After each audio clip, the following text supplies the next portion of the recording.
Welcome to our wonderful webinar today, the role of psychometrics in predicting workplace performance by our esteemed executive member, Dr. Pakeezah Rajab. We are so happy to have you join us today and thank you for being here. So Dr. Pakeezah Rajab is the 2024-2025 Vice Chair and Senior Researcher at JVR Psychometrics. She has experience applying psychometric results to a variety of contexts, including schools, private practice, and higher education, as well as corporate environments, and has worked on numerous projects that developed and or validated assessment for use by the South African population. So a warm welcome to our esteemed executive member, Dr. Pakeezah Rajab. And because we are in a digital world and we have some lovely regulations protecting people, our POPI statement is due to POPI regulations. We need to request your consent for your details to be visible on the recording. By choosing to remain in the session, we accept that you are consenting to the session by it being recorded and your details possibly being visible. So by remaining, we take it that you are consenting to this possibility. So thank you everybody for joining us and a warm welcome to Dr. Pakeezah Rajab. Just a few housekeeping, please may I request you to switch off your microphone and your video camera if you are not presenting. That's all from me and over to you, Dr. Pakeezah Rajab. Thanks, Fatima. Morning or good afternoon, everybody. Fatima did say she can see my slides, and hopefully you all can too. How we've set it up is that I can see the chat, and I will try responding to any messages that come through as it comes. I've also tried to keep my presentation to 50 minutes so we can keep the last 10 minutes or so for any questions that may arise. So let's go. The role of psychometrics in predicting workplace performance. As you can see, I'm from JVR, and if you are a psychometrist or psychologist and purchase psychometrics often, I think you would have heard of JVR. So we work across the board, clinical, educational, industrial spaces. I think Fatima also read out my bio. I've had the opportunity to work in these contexts as well. A big question that we have, especially in industry, because these psychometrics do, of course, come at a cost, is business asking us, well, what is the value of using assessments? Noting that there is a cost attached to it. We don't always know what the value is. So the purpose of today is, the title says some of what I want to discuss, but before we can say how can we use psychometrics to predict work performance, I assumed that a good place for us to start is actually define or operationalize what we mean by work performance. And I'm just checking again, Fatima, if you could just let me know. You can see my second slide with the KPI on. It looks beautiful, Dr. Rajab. Perfect, thank you.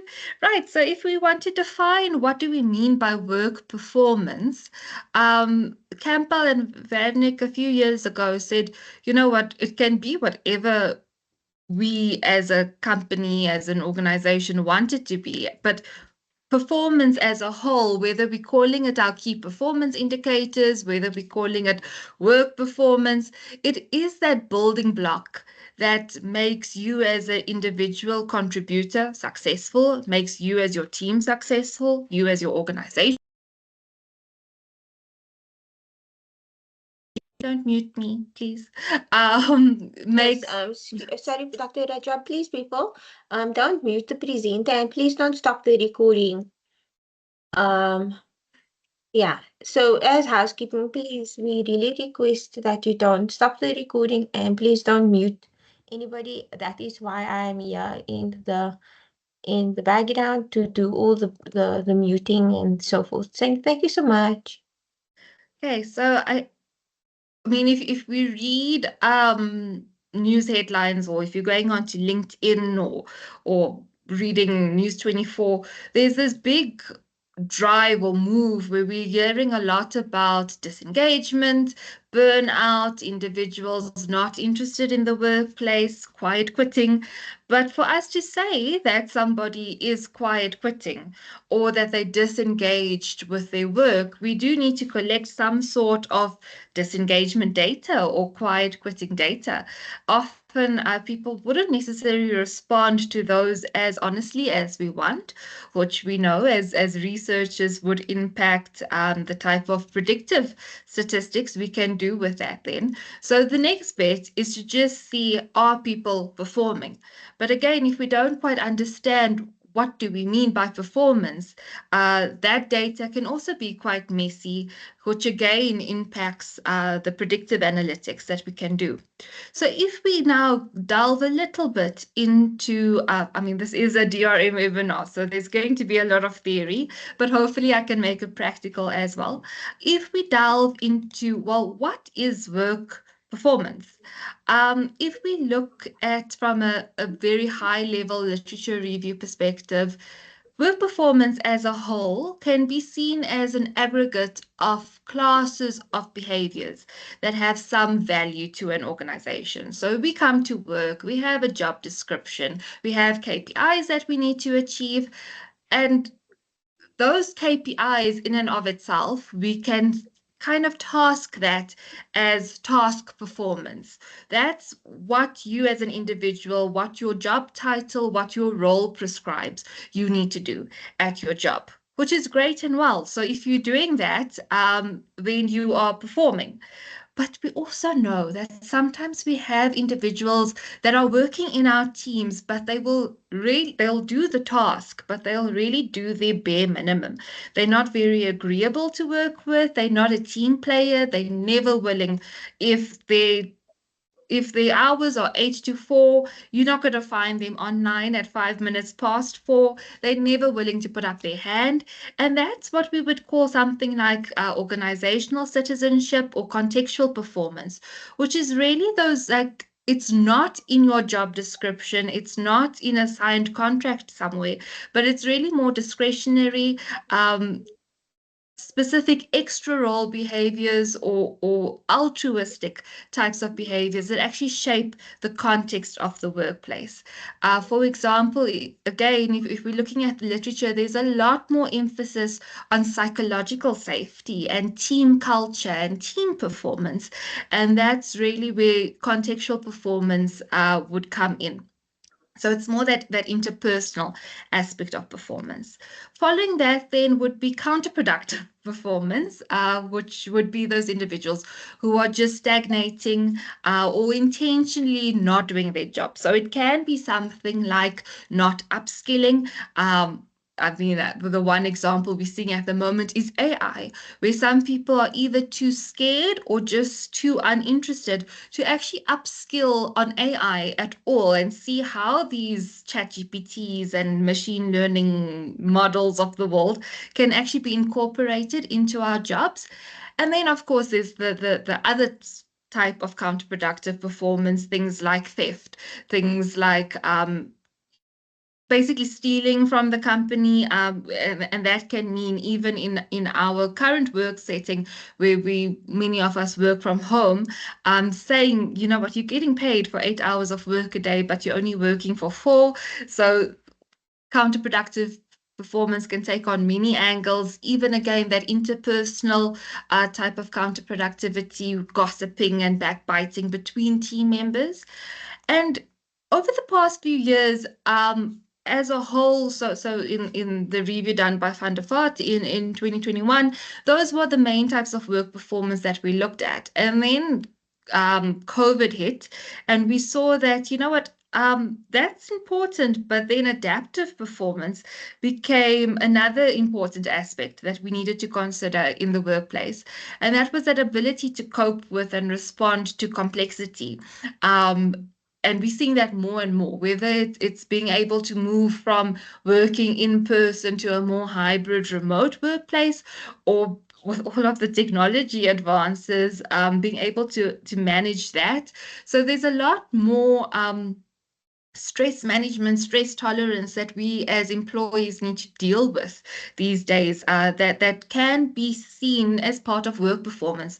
Because if you're not able to deal with the complexity, it would have those knock-on effects where you might be seen, because you're not able to adapt, you might be seen as counterproductive because you seemingly stagnating, or you're not doing your main tasks because you're unable to adapt to a new way of doing your tasks. So it's all interlinked. And our colleagues, actually, they are JVR colleagues of mine, Dr. Zandervandel and Dr. Taylor.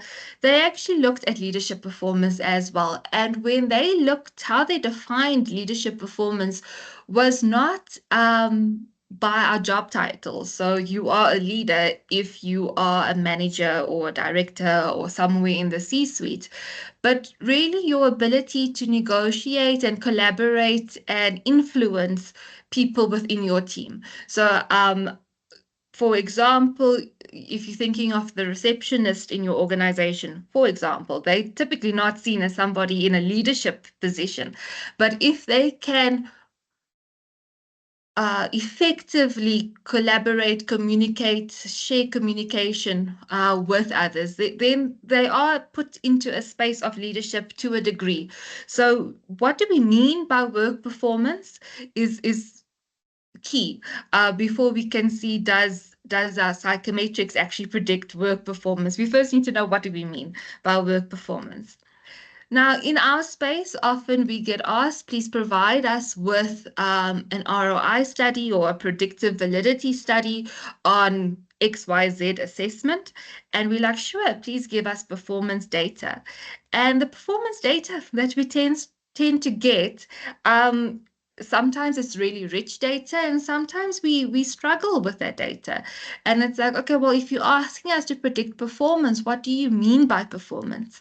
And again, it's very interesting to see what different organizations view as performance. So some examples that I have on screen here, it can be something like a net promoter score or a manager appraisal or meeting sales targets, things like written warnings, disciplinary hearings, absenteeism rates. And this is great as well because this information is there. And if the organization is using these metrics as measures of performance, because they are measures of performance, that is great. In some cases, however, just because I don't have a disciplinary hearing against my name, does that mean that I am automatically not a quiet quitter or am therefore a performer? I'm a researcher. I'm a research psychologist. I sit in the product and research and development team. I don't have sales targets. So you can't really compare me to a salesperson. So sometimes these performance metrics, we want to use a certain battery of assessments, a cognitive personality, and maybe a EQ or interest assessment across the organization. But then when you're trying to use these psychometric assessments and determine their predictive value against a performance metric, it's really difficult to do that because your performance metric isn't standardized across the board. And I think I'm preaching to the choir here, but as psychologists, as psychometrists, we know that we need standard data, we need reliable, objective data across the board, even something like a manager appraisal. There's a lot of value in getting manager ratings and manager feedback, but in and of itself, that can't be the only source of performance data that we have. So how we think of performance metrics in future might have to change for something that's a little bit more job, how do I say this? Almost like not influenced by the job. Something, a way that we can measure performance, whatever we mean of by performance, to rate the receptionist and our CEO on the same scale, if possible, just to make our metrics a little bit more standardized and fair. Because if we're using standardized psychometric assessments, we kind of need standardized performance metrics as well. In our blurb for the session, I actually referred to McKinsey's and the Harvard Business Review's research that was done. on high potential employees. So especially when we look at where psychometrics is used, if it's not used for diagnostic purposes in our clinical and educational settings, when used in industry, it is to identify our top potential candidates. That's typically either in our selection processes, how can we screen out our top potential, how can we select our top potential, and then even for development purposes, how can we ensure that we are developing the individuals that have the most potential to develop? So if we're looking then at what a high potential employee is, or what we want from this high potential employee, if we're saying someone is high potential, they tend to be up to 8 times more productive than a lower potential individual. So these are golden employees. They're going to really bring up the net profit of our organizations if it is a profitable organization. And they are also up to 3 times more likely to stay with an organization if their leaders have good interpersonal skills.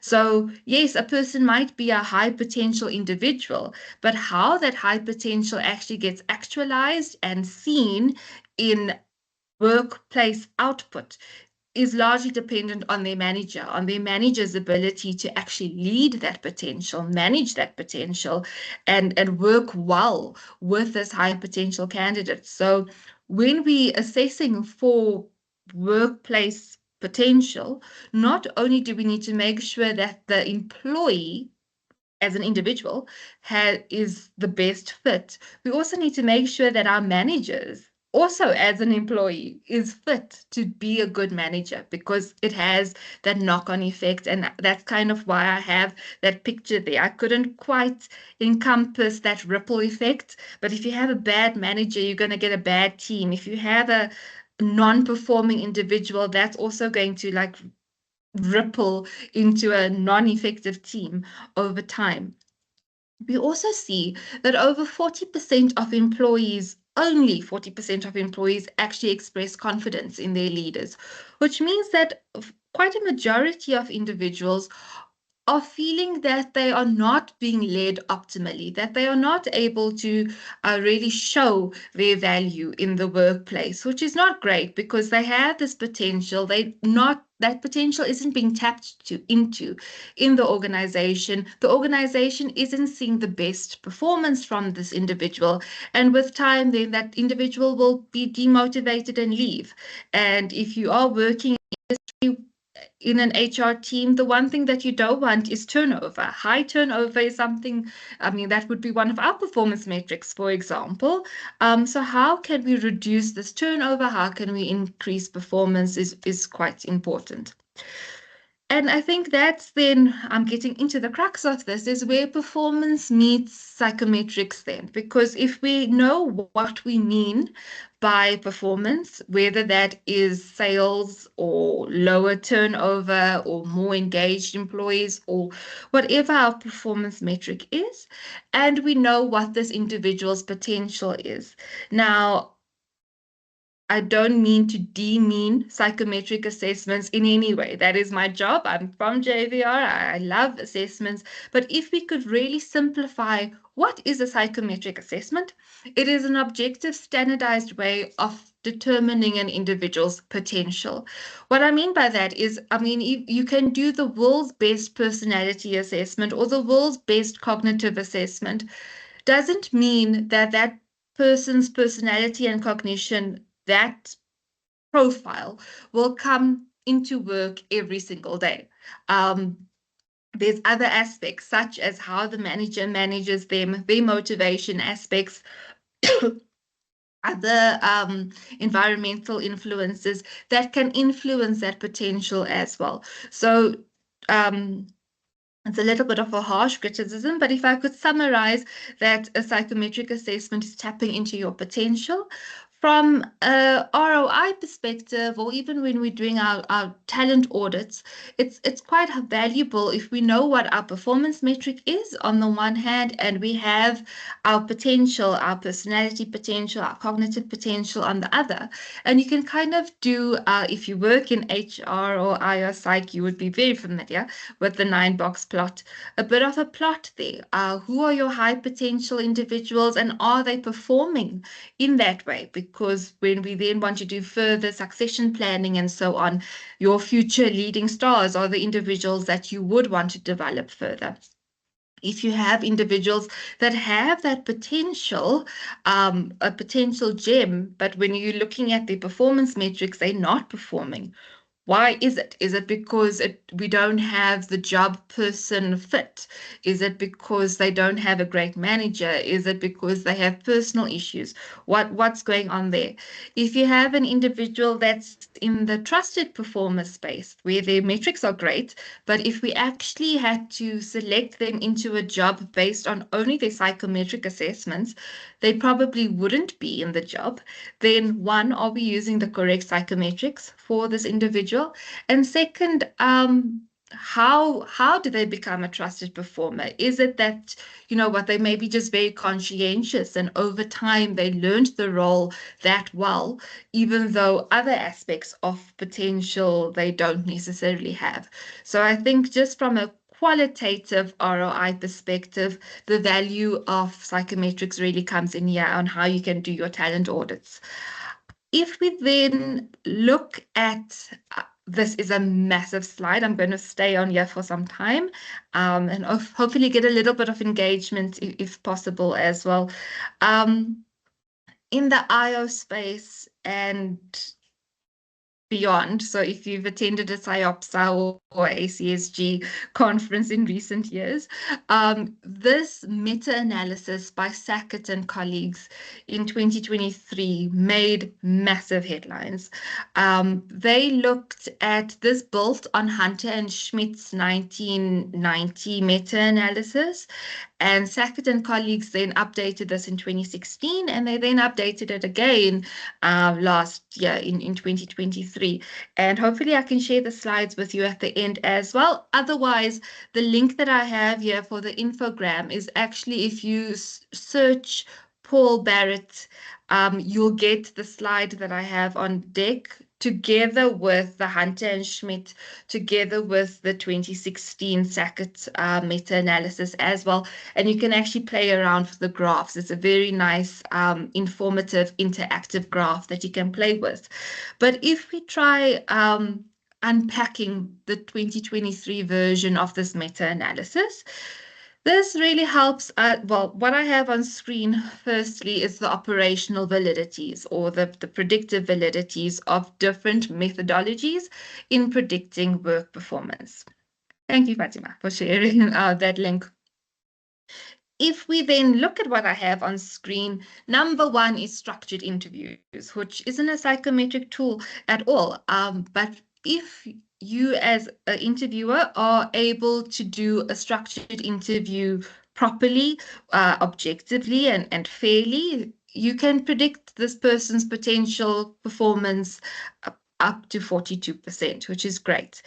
The question about this 42%, because 42% sounds great, is if we look at the Schmidt and Hunter meta-analysis from 1998, it used to be 51%. So over the years, the structured interview has dropped somewhat. And if we're looking at what do we mean by a structured interview, we actually mean in a workplace for job performance, a competency-based interview. So yes, we can say that these competency-based interviews are the best predictor of performance, but it's also the most variable. So in some studies, depending on how our interviewers actually used these interviews, you're only finding a validity of 20% or 15%. And we know in general that interviews have a bad rep for not being the most objective. So my suggestion, or not my suggestion, suggestion from industry is that really consider beyond just this meta-analysis that, yes, you know what, whatever we're doing, we're going to use a structured interview. Look at your structured interviews and where it comes in your process, because one, we know it takes very long to complete. So if you can't use an interview as a screening out tool, rather you're screening in. If you have 100 candidates, you're not going to interview all of them. You're going to use some sort of other psychometric tool or other screening, and maybe only interview your top five because of the time and energy invested in an interview. Also, look at your interviews. How structured are they really? Are you asking everybody about the same competencies? Are you getting the same objective information from everybody? And are these interview questions actually criterion related? Are they competency based? And that leads to a conversation on the types of interviews. So purely from good research, good science perspective, if you really want to make your interviews as standardized as possible, then there would be the market case or the business case for your asynchronous digital interviewing, because then everybody is getting the same questions asked in the same monotone or the same amount of emotion. There's that space that we could work in. But then the inverse is candidates saying, well, they don't want to be interviewed by like a robotic voice that's monotone and that can change their responses. So there's pros and cons to the interviews. But all in all, in summary, structured interviews are a pretty significant predictor of performance, followed by our job knowledge test. So if we're looking at our job knowledge test, 40% again is great, but it did drop from 48% in previous meta-analyses. So why is that? If we're looking at what job knowledge tests consist of, that's really looking at your technical mastery and expertise. Again, it depends on the assessment that you're using, because if you are looking at, I don't know, for example, Microsoft Excel proficiency, when somebody is completing a job knowledge test, are they completing it under supervision? Are they completing it unsupervised? Can they now use aids like Google or ChatGPT to assist them in completing the assessments, or how is this job knowledge test actually being put together?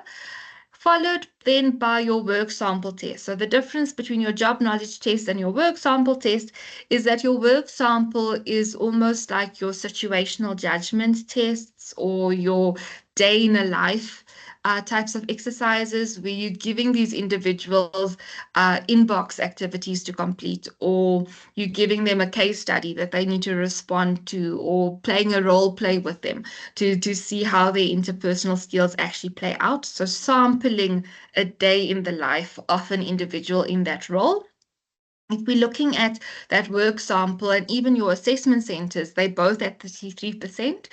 And part of that, so what I have on screen is your predictive validity. But if we're looking at work sample tests, assessment centers, and job knowledge tests, those also have very, very high face validity. And our clients and our candidates tend to buy into that because it's no possible, like, psychology, depending on the audience you're working with, sometimes has a bad rep of what are you actually assessing, what are you actually measuring, and assessment centers and work sample tests have that face validity. It's very clear what you're looking for. It is they tend to be more competency based.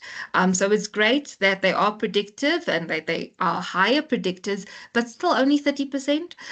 So there's already we're starting to build a case for using more than one, more than just an interview or more than just an assessment center exercise, but actually use a battery and a combination of these different things. So following assessment centers, then we have our integrity tests. And again, within our space in a South African context, we have both your overt and your covert integrity assessments. Some that ask you point blank, have you ever broken a law? Have you ever stolen a pencil from the workplace? And then we have our other integrity assessments that, if you're completing them, they're more covert. It looks like normal personality, but it's asking like, when I get so angry, I've sometimes hit a pillow, or when I get so overwhelmed, I sometimes overeat to get to know that person's impulsivity scales. Integrity, especially if that measure of performance is actually counterproductive performance, that integrity and counterproductive really works really well. And even if we're just talking about in-role performance and your ability to achieve your key performance indicators, your integrity assessments would come up quite high there.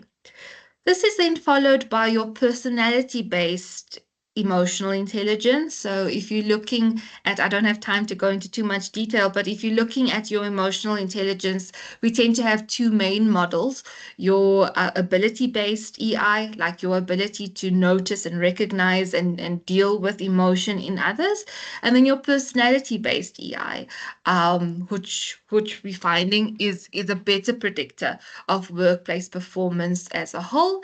And that looks more at your interpersonal skills, how you as an individual deal with stress, compared to your ability to deal with stress. This is then followed by your situational judgment tests that again have very high face validity because it's putting you in a situation and asking you how will you respond if you're seeing two team members have an argument, for example, at 26% predicting performance. This is then followed by interest, and that I found quite interesting that interest is that high. Zelda saying she can't hear. Is anybody else struggling to hear? Can all hear me fine? Okay, right. Zelda, maybe check audio. If we're looking at interest,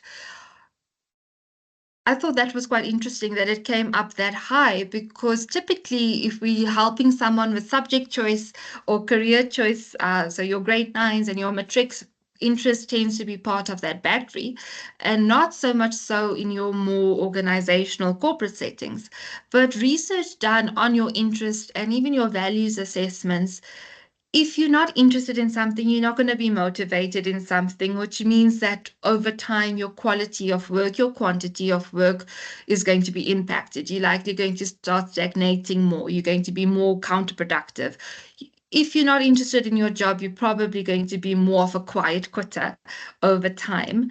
It was interesting that interest came up there, but also as we focus more on job person fit and congruence between that, it's of value there. Yes, so that was impactful. What was shocking to me was GMA was not high on the list. So normally when we know this with many of our clients, when you're screening out for individuals, we tend to have cognitive as that main barrier. You start off with a cognitive assessment. They also tend to be the slightly cheaper of the psychometric assessments. But if we're looking at them as overall, it's only predicting 23% of performance. Which is a huge jump from the initial meta-analysis by Hunter and Schmidt in 1998, which found that it was predicting over 51% of performance. And there's a number of reasons for that. I'll get into the limitations in a little bit. But part of this might be because when we're talking GMA tests, it's such a cluster of cognitive assessments. It's everything from a very basic GMA assessment to our more complex verbal reasoning, cognitive numerical reasoning, business reasoning, something like the CPP, for example, if we're thinking of complexity and levels of work that's being picked up in those types of ability assessments. So what do we really mean in this meta-analysis when we're saying GMA tests? It's such an array of cognitive abilities that's being looked at. It is, however, shocking that it is whatever we mean by cognitive assessments, that it is almost in the middle rather than on top of the list. Because if we are screening out individuals based on GMA instead of an integrity assessment or an EQ test, for example, are we not losing out on potential high potentials? So that the fact that GMA is so low down does have implications for our hurdled screening out approach for future. Then followed by the other type of emotional intelligence, our ability-based, our ability to recognize EI in others, followed then by the different types of personality. So personality as a whole, if you actually think about it, and I'm not quite answering Francois' question here, but I'm going to slide it in here. If we're looking at personality, many of us tend to work with, especially in a workspace, either with something like the OPQ, Occupational Personality Questionnaire, or the WPI, Work Personality Inventory, or the 15FQ plus, or some other assessment that can be derived from or summarized into the five-factor model. And if we're looking at it, what I really like about Sackett's meta-analysis here is that they actually broke down those five factors. So we can see, you know, conscientiousness by itself is predicting 19%, agreeableness is predicting 10%, extroversion another 10%, emotional stability 9%. So when you're adding it up, from that one personality assessment that is giving you information across the five factors, you are getting, it's not as easy as just combining, okay, 19 plus 10 plus whatever, well, because if we had to have all of this, then you're going to get more than 100% predictivity, which doesn't make mathematical sense.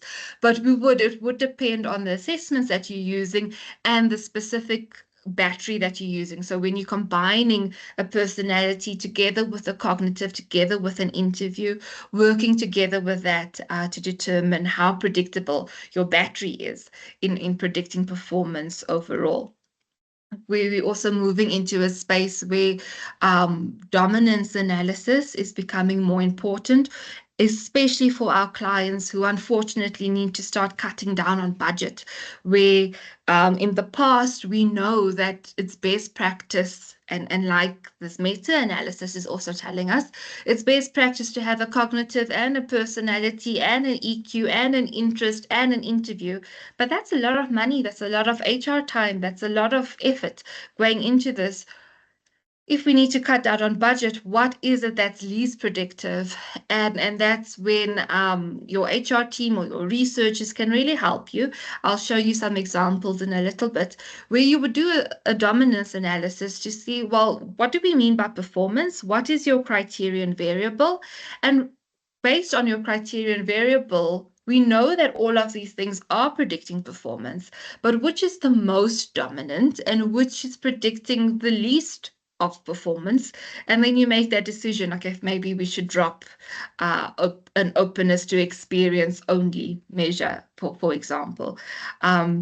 Also, we're seeing that just last on this slide, we're seeing that job experience, especially in this new world of work, isn't really predictive of performance anymore because we need to be adapting all the time. We need to be constantly upskilling. So just in case, the few names that I'm recognizing is from very young people, but just in case you thought you got your degree 20 or 30 years ago, you don't have to continue learning.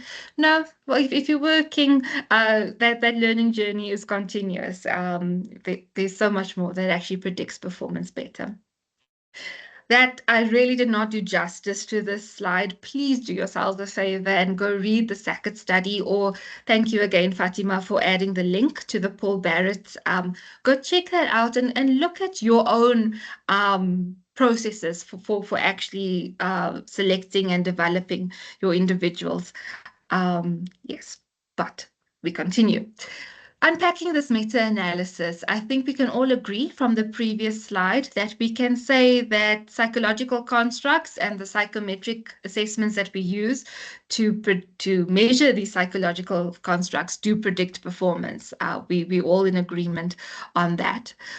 However, from this meta-analysis, and I think Francois started asking those questions, is there are a few limitations that we should also note. One is that the performance metric used across was not consistent. So the measure of performance was not standardized, which then impacted how the meta-analysis was conducted. And like I also highlighted, the psychometric measures used were also different. So it could have just been a really bad quality psychometric that maybe brought down the GMA score, for example, or really good quality integrity tests that were part of the meta-analysis that brought up that score. So it's a lot of factors that come into play with this meta-analysis. Also, varying time frames. If you're looking at predictive validity, what what type of predictive validity? Was it more concurrent? Like if I'm selecting you on this profile today, you will be able to do this job well within the next month, the next 3 months, or was it more long term? So what types of predictive validity are we talking about? What was the time frame there? This meta-analysis couldn't really like say we only looked at studies between a 6 and 12 month period or a 1 and 5 year period. A person can really develop, their performance can really change over a 5 year period. For example, sorry, can you just mute yourselves? Apologies, I missed that one. I shall mute that for Sorry. Fiona. Thanks, Fatima. Because of these two limitations that I've now indicated, another big concern with this meta-analysis, as valuable as the meta-analysis is that some studies, because of these varying time frames, because of the different assessments being used, correction factors, so correction coefficients that were included in the calculations of this predictive validities. In some cases, the studies were overcorrected or undercorrected, which means that in most cases, it's not a true reflection of the predictive validities of any specific type of construct.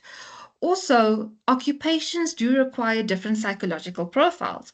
So, I mean, all of us on the call, I'm assuming most of us, we work with job profiles, we're working with psychometric assessments, and we know that different jobs need different personalities.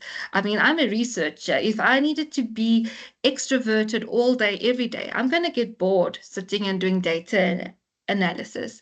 If our receptionist needed to be super introverted, she's going to get really overwhelmed answering phone calls the whole day. So this meta-analysis is a nice guideline for us, but it doesn't take away from us as individual practitioners in determining what are the profiles, what do we mean from a psychological perspective when we're looking at potential from a psychometric.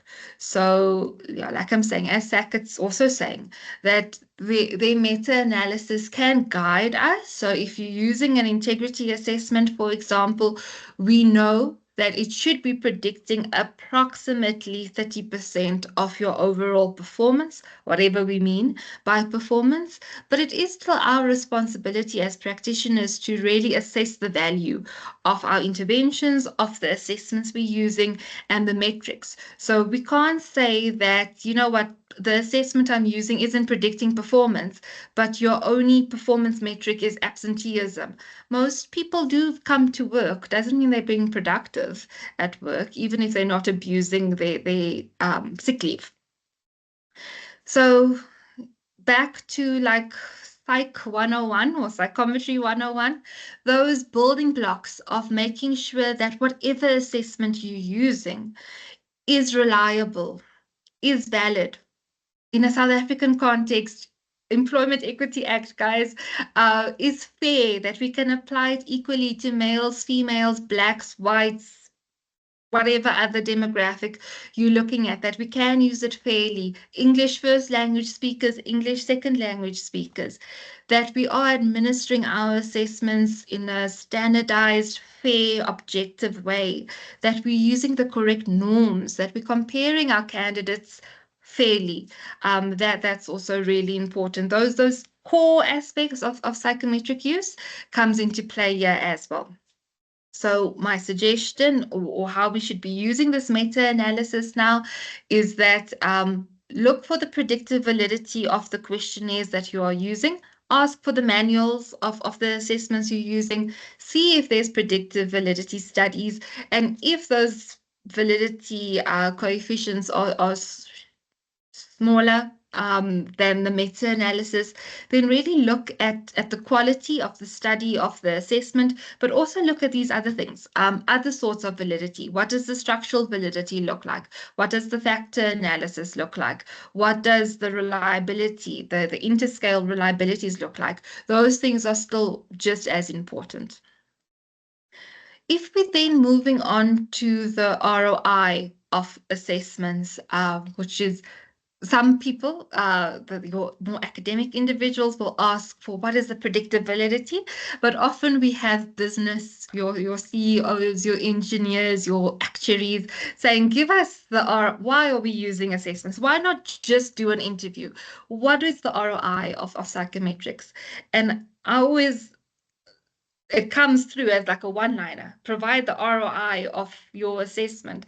And I didn't know how to answer that because there's so many ways you can look at return from using an assessment. So I'm going to start off with the qualitative. If we're looking at the assessment value chain, from recruiting and selecting in your high potential through to keeping them engaged and retained in the organization, managing their performance, training and developing them, possible succession planning across the space, using assessments rather than having face-to-face interviews and screening CVs for all 100 applicants for your one role. It saves a lot of time in hiring processes. It allows your HR teams to get on with it a lot faster if they can use standardized objective psychometrics from the get-go. It does allow you to recruit your higher potentials if the assessments you are using has been found to predict performance. It does, especially if you're looking at your interest and your personality and your motivation and values questionnaires. It does help ensure person environment fit. If you are able to check that person environment fit, you can either help with job crafting or just keep that person motivated in that role. And by helping with job crafting, keeping them motivated, you in turn reducing turnover, you improving engagement, you identifying what stresses they might have. So if you're seeing that this individual on an EQ assessment is lower on stress management and they are higher on neuroticism, for example, but their overall profile made them a high potential, then you are aware of that. And their manager should also be made aware of that so that you can manage those stresses in such a way that it doesn't impair their overall work performance. Gap analysis. Within a team, you need all types. So from a research perspective, we always say, especially when we're working with norms, that you want a heterogeneous sample. You don't want groupthink. You don't want everybody to be exactly the same. And in your organization, you want that too, right? You want your people who are very conscientious, very low on openness to experience, to keep the stability going. I think if you're looking at any finance team, you want high conscientious, low openness to experience, very risk averse. If you're looking at your marketing and advertising team, it's almost the exact inverse. You want lower conscientiousness, people to take risks, very creative, openness to experience.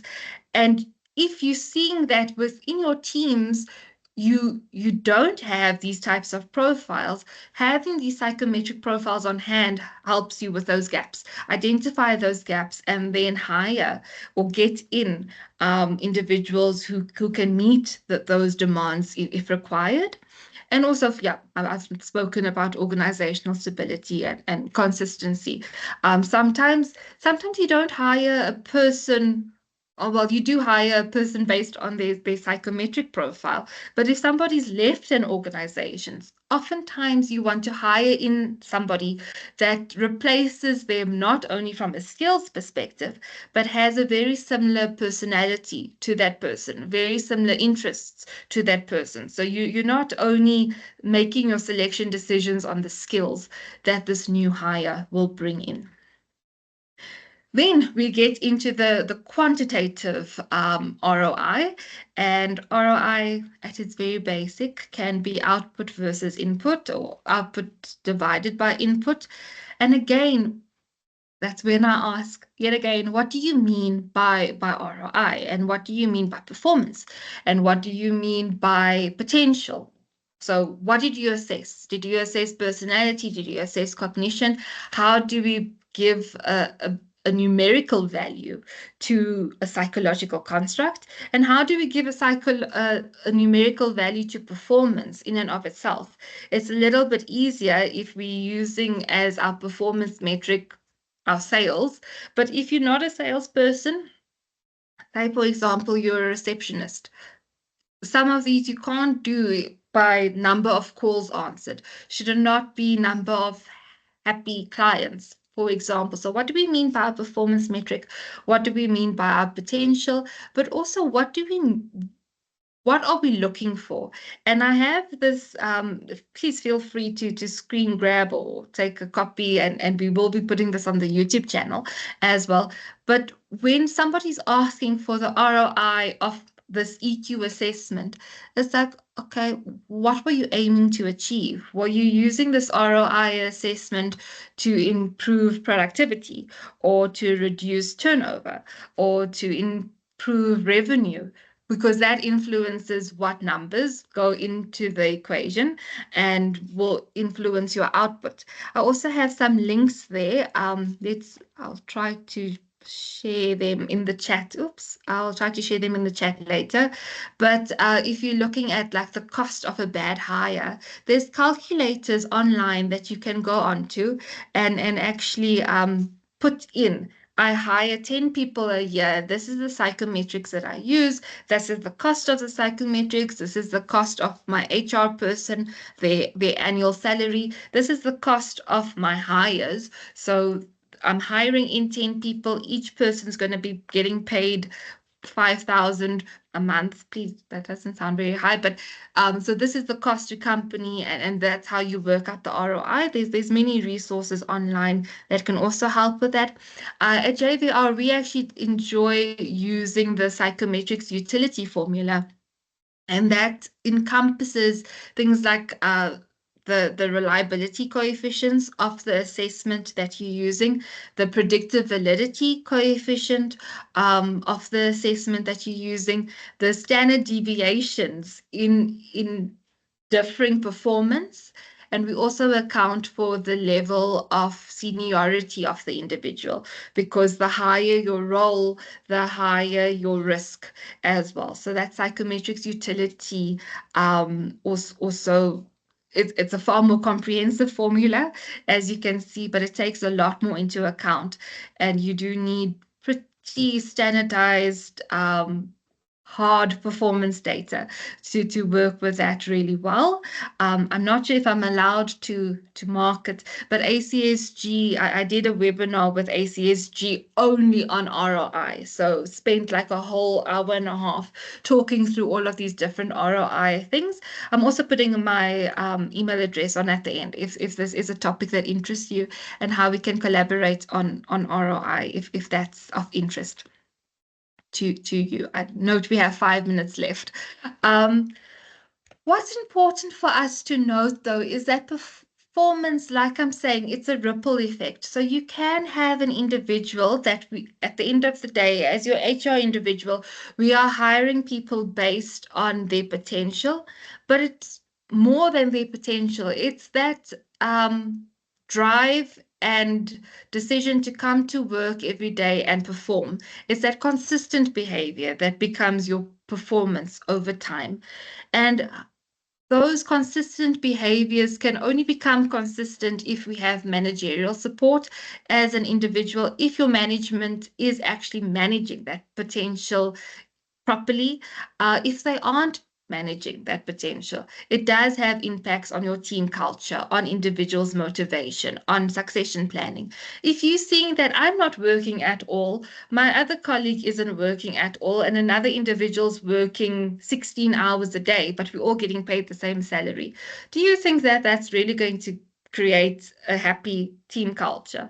No, of course not. And that falls on the manager. Also, from a manager perspective, they in turn also guided by company culture, company reputation. How do we as a company deal with customers? Do we ask customers for feedback? Do we deal with unhappy clients, or do we just, oh well, we have enough happy clients, we don't have to make the unhappy clients happy? Well, how does the industry perceive us as an organization? Are we an agreeable company? Are we a company that wants to partner with our clients and make their lives better? And that then has an inverse effect as well. That company culture will influence how many staff they hire, how they manage workloads. Do they expect people to just get through all the work, or do they allow for a little bit of a work-life balance? Do they allow individuals to do a little bit of work? Yes, we all have job descriptions, but to enable a little bit of job crafting, enable growth opportunities within a job.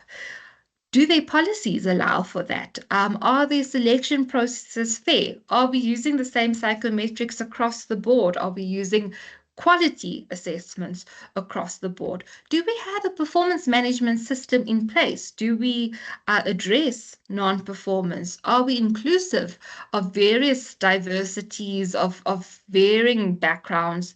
What is our leadership style like? And in turn, if you're like I started at the beginning, if your individuals aren't performing, it's going to have knock-on effects. Your organization isn't going to perform. And what do we mean by organization performance? Things like, again, return on investment, return on assets, return on sales. And if we're looking at what actually predicts or causes organizational performance apart from individual performance, is are we all as individual employees working towards the same mission and vision? Are you as a company actually sharing that internally? Like, what is our goal as a company? Do we have proper, fair, transparent structures? Do we have systems that reward or inform what we mean by performance? And is our culture supportive? Last thoughts. Um, the effect of a person's performance has those ripple effects. We know that. You have one bad employee in a team, and next minute you know you have an underperforming team. Next minute you know your company is going bankrupt. So we really need to select high potential, high performing individuals, especially in a South African context where the law is also on our employee sides, right? It's very difficult to get rid of a person that's toxic in the environment. So we need to assess and screen out that toxicity before they even get into the company. Measuring performance, I know that performance management has this very negative connotation from an HR perspective, like it's that annual thing that we do where we rate somebody on a 1 to 5. But really, the research does show that it has that positive impact on employee inspiration. If employees want to know where they can develop, what they can do better, but they also want to know that they're not the only one being told that this is what you need to develop, that the rest of the team also have development areas that they can improve on as well, because it will improve them as a team overall. And then just on the question of ROI, I get asked it very often. So I'm sure many of you get asked it as well. When being asked, well, show us the ROI of the assessment, two things. Link the assessments that you're using to with organizational impact. What do you mean by ROI? What do you mean by performance? Is it absenteeism? Is it sales? Is it revenue? Is it what are we meaning when we're talking performance? Is it in-role performance? That's why I started this session with what do we mean by performance? And when using assessments, don't just say, well, psychometrics aren't predicting performance. Look at the actual tools that you are using. Make sure that your assessments, those cornerstones of being a reliable, valid assessment, that you can compare across employees. Make sure that those are in place first before you can actually start doing any fancy ROI calculations. And my time management is really bad. I'm so sorry. But yes, here's the references for today's presentation. Thank you so much. That was an amazing presentation as usual, Dr. Rajab. Thank you so much for the insightful information that you have shared with us. Clearly, you've demonstrated that the process of doing performance assessments within universities is quite complex. And so there's quite a number of things that needs to be taken into consideration. All the things that you had indicated that you would have wanted to do at the end, I have done that for you. All links have been put into the chat box. So people, please feel free to click on those. Additionally, Dr. Rajab, I've shared your Gmail email on the chat. I hope that's okay. Thanks so much, Fatima. And then we had a few questions, but as you were speaking, I noted that you had addressed those questions. There were two by Francois. And if there are any other questions, people are welcome to raise their hand or to ask the question in the chat box. We have one of the attendees saying, thank you so much for the very insightful presentation, and I agree with that. So yeah. If there are any other questions, please go ahead and unmute yourself and ask the question.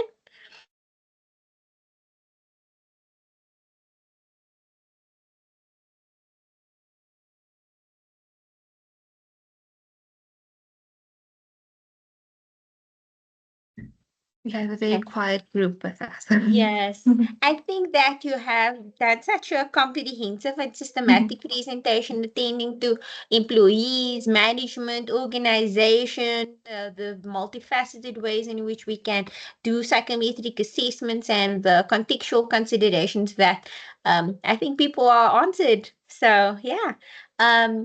Naima Talib says, thank you kindly for the presentation, very helpful and comprehensive. And then we have one hand that has been raised by Zirzo. You may go ahead. Hi. I was just wondering, it's something that I'm grappling with at the moment. Tescarilla and Sapia. I do hope those, I'm sure Tescarilla does, Sapia maybe less so, but I do hope that they do ring a bell.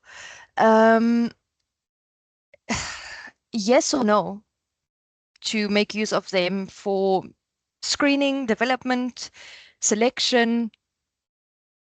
What are your thoughts? Fortunately, they don't ring a bell. Oh, okay. but again, you have my Gmail, and we can always set up a call to see how, if they do or don't.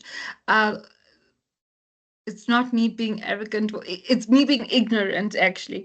But first step, go and check those manuals and see what has been done. Is it reliable? Is it valid? We can compare it to the Sackett study. We can see if there's any sort of predictive stuff done there. Are there South African norms, etc., etc.? But we can please reach out so that I do know for the next time what those are. Not a problem, will do. Thank you. Awesome.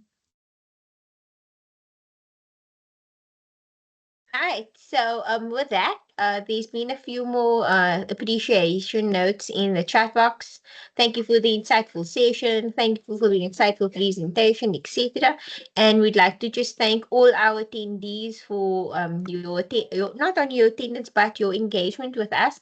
At the start of the webinar, I had also included the DRM web pages for Facebook as well as for YouTube, and we will be uploading the recording of the session onto YouTube within the next 2 weeks. So please feel free to go there should you have missed anything or recommend it to anyone else that you feel would find use for it. So with that, from the Division of Research and Methodology, myself, Fatima Peters, and from the amazing presenter, Dr. Pakeezah Rajab, we just want to say thank you so much, Dr. Rajab, for your diligence and hard work and the amazing insightful presentation. We are really fortunate to have you part of not only the DRM but the Psychological Society of South Africa community. So with that, that's a wrap. Thank you, Dr. Rajab. If there's anything you want to say. Thanks, Fatima. Thanks, everyone. Hope to see you soon at Congress, hopefully. Take care. Bye.